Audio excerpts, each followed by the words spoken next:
আচ্ছা আপনি জানেন নাকি মকৈৰ বৰ্তমান চাহিদা কেনেকৈ দাম? দামটো বাজাৰত ভালে চলি আছে, শুনি আছোঁ 2500-2200 এনেকুৱা 2500-2200 কুইণ্টেলত হৈ আছে। একদম বঢ়িয়া।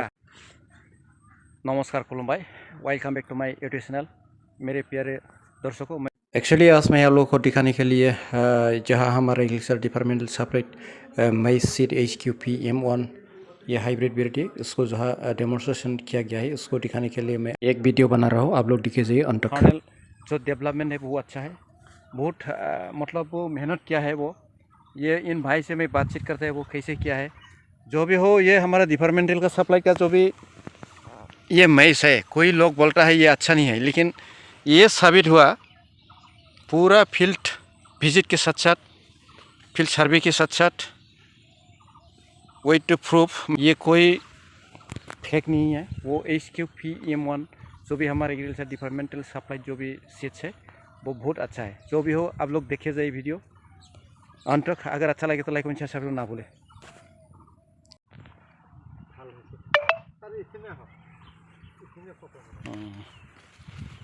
Departmental supplied HQP-M1 variety, canal कहीं सिंगल कहीं डबल हुआ है। बहुत बढ़िया डेवलपमेंट, ये देखिए बहुत अच्छा डेवलपमेंट है कैनल, बढ़िया। एक्चुअली 1+1 कैनल रखने से बहुत लाभदायक होता है, क्योंकि इसका दाना जो है ना बहुत डेवलप है। ये तो मेसट हुआ अभी, कोई बात नहीं है। जो भी हो बहुत अच्छा लगा। डबल हुआ है, कहीं कि डबल हुआ फिर भी बहुत अच्छा डेवलप हुआ है। ठीक है, तो मैं किशन भाई के साथ बातचीत करते हैं। কি দিছে সুপার DAP আৰু বোৰাক্স আৰু হল পটাছ অলপ দিছিল। পটাছটো লাগিবই। জিংক সালফেটো দিছিল নাকি? জিংক সালফেট অলপ অলপ দিছো আৰু ডিপাৰ্টমেণ্টৰ অলপ যেতিয়া আহিছিলে অলপ ট্ৰেক্টৰেদি হাল মাৰি মানে বোৰাক্স দিয়াৰ কাৰণটো হৈছে গুটি দানাবিলাক মোটা হয়, সেইটোৰ কাৰণে দিব লাগে, সুস্থ হয় আৰু কি। ঠিক আছে, তেনেহ'লে বোৰাক্সটো ইমান নালাগে। আমি ড'জটো কিমান 1.5 কেজি মান দিব দিছিলে? 1.5 কেজিয়ে দিছো। আৰু সুপাৰ কিমান দিছে? DAP কিমান দিছে? DAP মোটামুটি 1.5 বিঘা মাটিত মই 12 কেজি দিছিলোঁ। 1.5 বিঘাত ঠিকে আছে ৰেচিঅ'টা। পটাছটো মোটামুটি 10 কেজি। ঠিক আছে, পটাছটো অলপ বেছিকৈ দিছোঁ, অলপ মানে মাটিটো হেৰিৰ কাৰণে আৰু কি। পটাছ কিন্তু এই যে যিটো 3 মাহীয়া খেতি ন, এইটো 5 মাহ থাকে মাটিত। সুপাৰ পটাছ DAP 5 মাহ মান থাকে। সেইটো নেক্সটত না আপুনি বেছি নিদিব, নেক্সটত বেছি নিদিব, কিন্তু থপ ড্ৰেছিঙত দিব। ধান যদি কৰে থপ ড্ৰেছিঙতে দিব, কাৰণ আপুনি এতিয়া সেইটো কাটাৰ পিছত কিবা এটা খেতি কৰিব, মানে ধানে খেতি কৰিব না, তেনেহ'লে তাতে ইমান নিদিব, কাৰণ 5 মাহ থাকে সেই পটাছ আৰু DAPটো। হা, তেনেহ'লে তুমি থপ ড্ৰেছিঙতে দিব, তেতিয়াই কামত লাগিব, নহ'লে খৰচা বেছি হ'ব। ঠিক আছে, ठीक है। तो हम अभी किसान भाई से बातचीत करते हैं वो कैसे क्या। अच्छा, আপনার নাম পরিচয় দিব? মোৰ নাম ভৱেশ বৰ্মন। আপনি কয় বিঘা কৰিছে? মোটামুটি 1 বিঘাৰ ওপৰত আছে। 1 বিঘা 1.5 বিঘা? 1.5 বিঘা হ'ব, পটটা ডাঙৰ আছে। মোটামুটি কেইদিন হ'ল আপোনাৰ সেই খেত লগাবটা? খেত লগাবটা মোটামুটি আপোনাৰ হেৰি মাহত ৰৈছোতো। যাই হোক 3 মাহীয়া খেতি এতিয়া? 3 মাহ হ'ল, প্ৰায় 3 মাহ হ'ল না। এতিয়া উঠা হৈ আছে, উঠাব পাৰিব কেইদিনমান পিছতে মানে হৈছে আৰু। আচ্ছা, এতিয়া এই জাতটা মনত আছে? জাতটাতো ইমান হেৰি নাই, HQP-M1। হা, আচ্ছা, সেই জাতটো মই আপোনাক মানে যোৱাবাৰতো দিছিলোঁ, কৰিছিল না যোৱাবাৰতো? এইবাৰ কৰিছে মানে, যোৱাবাৰত মই আহিব সময় হোৱা নাছিলে, এইবাৰ মই মানে আহিলোঁ, চালোঁ মানে ভৱেশ হৈ ঠিকে, সেই ভাল কৃষক একজন, মানে একজন প্ৰগ্ৰেছিভ ফাৰ্মাৰ, চবফালে মানে প্ৰগ্ৰেছিভ। ধানৰ ফালেও ভাল ইণ্টাৰেষ্টেড, আলু চালু যিখিনি শাক চব্জি আৰু এনেকুৱা যিটো ফৰেষ্ট ক্ৰপ তাতো বহুত ইণ্টাৰেষ্টেড। কি দিছে? সুপাৰ DAP আৰু বোৰাক্স আৰু হল পটাছ অলপ দিছিল। পটাছটো লাগিবই। জিংক সালফেটো দিছিল নাকি? জিংক সালফেট অলপ অলপ দিছো আৰু ডিপাৰ্টমেণ্টৰ অলপ যেতিয়া আহিছিলে, অলপ ট্ৰেক্টৰেদি হাল মাৰি মানে বোৰাক্স দিয়াৰ কাৰণটো হৈছে গুটি দানাবিলাক মোটা হয়, সেইটোৰ কাৰণে দিব লাগে, সুস্থ হয় আৰু কি। ঠিক আছে, তেনেহ'লে বোৰাক্সটো ইমান নালাগে। আমি ড'জটো কিমান 1.5 কেজি মান দিব দিছিলে? 1.5 কেজিয়ে দিছো। আৰু সুপাৰ কিমান দিছে?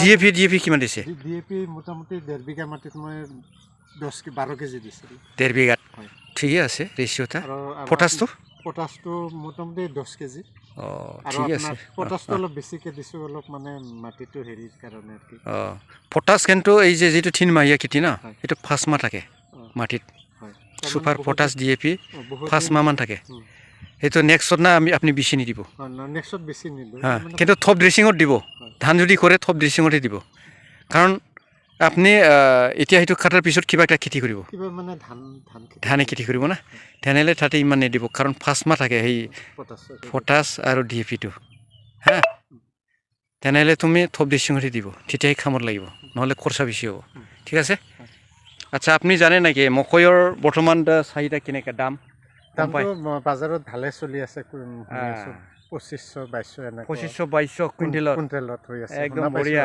মানে সেইটো একটা প্লাছ পইণ্ট মানুহ যেতিয়া মানে খেতি কৰে অকল ওৱান সাইড একটা सिंगल क्रॉप खेती কৰিব নালাগে মানে डबल क्रॉपिंग का चाहिए वही बात है जैसे इसका 10 बीघा या 2 हेक्टर ज़मीन है तो अगर 1 एकड़ अगर ऐसे मेज खेत करे तो मैं पूछता हूँ अगर 1 बीघा में कितनी प्रोडक्शन होता है जैसे हम धान में क्या 6 से 7 कुंटल हम प्रोडक्शन करते हैं आसाम में नॉर्थ ईस्ट ट्रॉपिकल रीजन होने से भी या सब ट्रॉपिकल रीजन होने से भी लेकिन यहाँ जो फॉरेस्ट क्रॉप है मेज इसका চাহিদা मतलब प्रोडक्शन बहुत अच्छा है हम पूछते हैं अच्छा বিঘাত কিমান প্ৰডাক্ট হয় আপোনাৰ আন্দাজত এইটো মোটামুটি 10 কুইণ্টেল মান হয় নেকি 10 কুইণ্টেল নহয় মোটামুটি 8 9 10 12 এনেকুৱা হয় 8 9 10 12 আচ্ছা হা এতিয়া ইয়াত যেটো খেনেল ইয়াত মানে দুটা এনেকা দুটা হলেতো ফ্ৰাই প্ৰডাকশনটো ভালে হয় প্ৰডাকশনটো ভাল হয় তাৰ মানে আমাৰ এটা হলি আৰু বেছি ভাল হয় স্যাৰ এটা হলে এটা হেৰি দানাবিলা ভাল হয় না দানাটো বেছি ভাল হয় সুস্থ হয় আর কি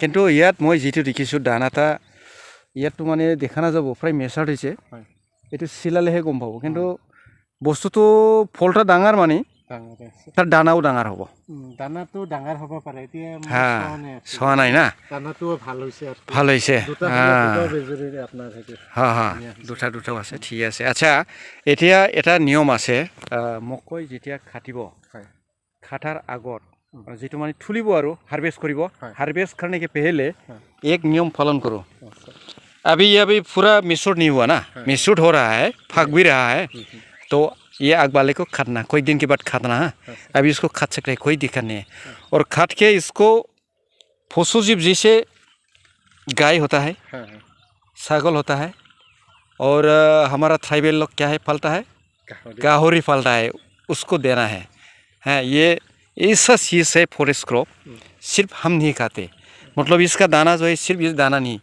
सब कुछ खाया जाता है सब कुछ माने ऐसा है एडिबल सब कुछ खाने का लायक होता है ये मतलब हम नहीं खाता ये पशु जीव के लिए भी होता है और इसका जो भी खेनल है ये तो फार्मिंग सेक्टर में अगर फार्मिंग अच्छा से करे तो जैसे फिशरी करे पोल्ट्री फार्म पालन करे और क्या है फिगारी फार्मिंग करे जो भी फार्मिंग करो मतलब ये मैस या फॉरेस्ट क्रॉप छोड़ के कभी भी सक्सेस नहीं होता है अगर अपना जो भी फार्मिंग है उसको ग्रोथ बढ़ाना है तो ये फॉरेस्ट क्रॉप करना है बहुत लाभदायक खेत है ये ठीक है गाइस मेरा मतलब आज का वीडियो इतना ही है अगर आप लोग देख करके अच्छा लगे तो लाइक कमेंट शेयर करना